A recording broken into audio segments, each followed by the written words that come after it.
Hey everybody, I'm here today to show you and tell you how to play Kings in the Corners. This will be a card game tutorial, so let's get right into the video.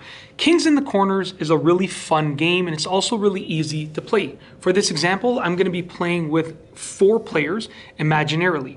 Now, when you play in a real game situation, you're going to keep your cards to yourself hidden. But in this game, I'm just going to deal them face up so that we can see what happens and how the game is played. So you're going to deal each player 7 cards. So 1, 1, 1, 1, 2, 2, 2, 2, 3, 3, 3, 3, 4, 5, 6, 7.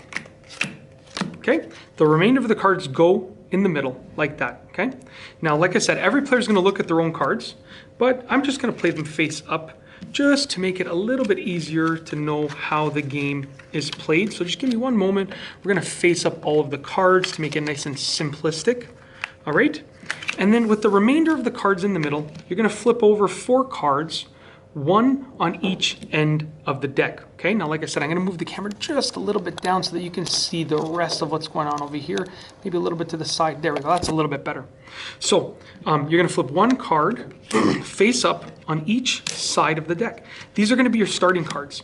Now basically the cards can be played in decreasing order. Okay, in decreasing order, and they're going to be played in opposite suits. So right here we have a black suited 10. So next, on top of this, we would be able to play a red suited 9. Okay, we have a black suited 4. We would be able to play a red suited 3. Black suited queen, we can only play a red suited jack, and then a red suited ace is the lowest card, so we can't play anything on it. Okay, now let's just say this person is going to start right here. They're going to go ahead and they have to draw a card. So they're going to draw 1 card over here, place it in their hand, and the goal is to be the first person to get rid of all of your cards in your hand. So they've drawn a card and they're going to look at whether or not they can do anything with the cards right there. So they have a red suited 9 that they can play on top of the 10 right there, okay? And then they can't do anything else. So they're done. And we're moving in a clockwise motion. So now it's this person's turn. They're going to draw a card, okay? They're going to see what they can do. They have a red suited 3 that they can play over there. And they're looking if they can do anything else. They have a black suited 8. And you notice that I'm playing so that the top card is exposed and then the rest just gets stacked on top.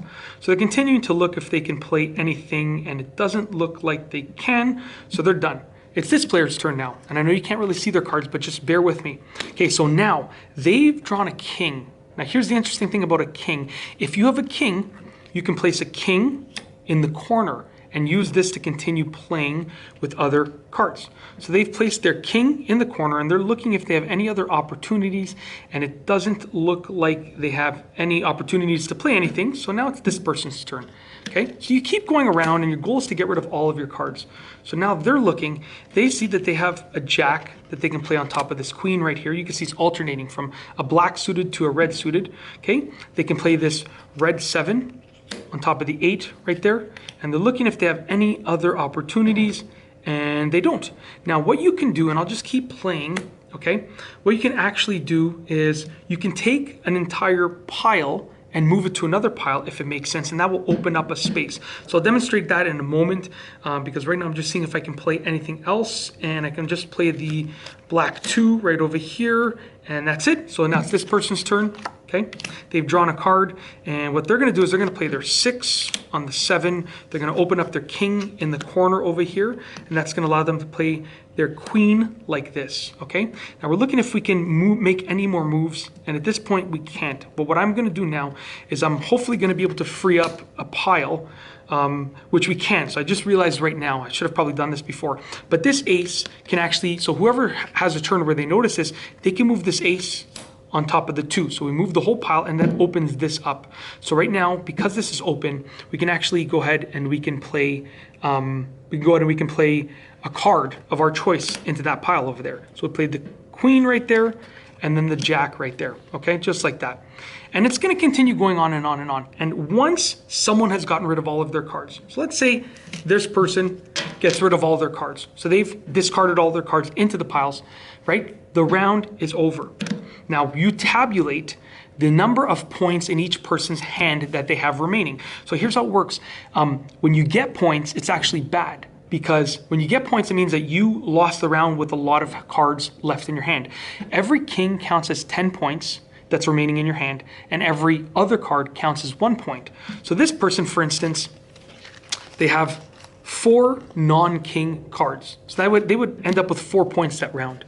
Okay, this person over here has 6 non-king cards. They would end up with 6 points. This person over here has, we're just going to imagine, I'm going to put another card back in their pile. So this person over here has a king, which is worth 10 points, and 1, 2, 3, 4, 5, 6 non-king cards. So that's 10 plus 6 is 16 points.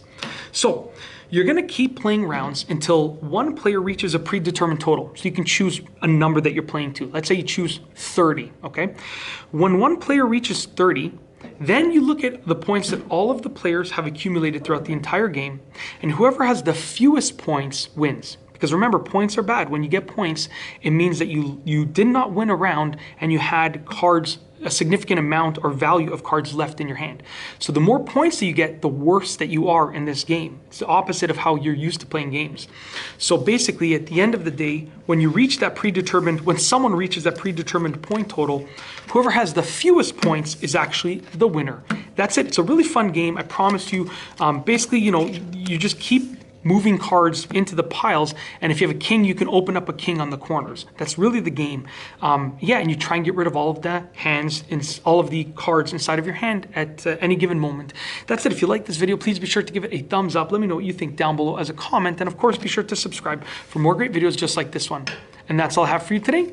Thanks for watching.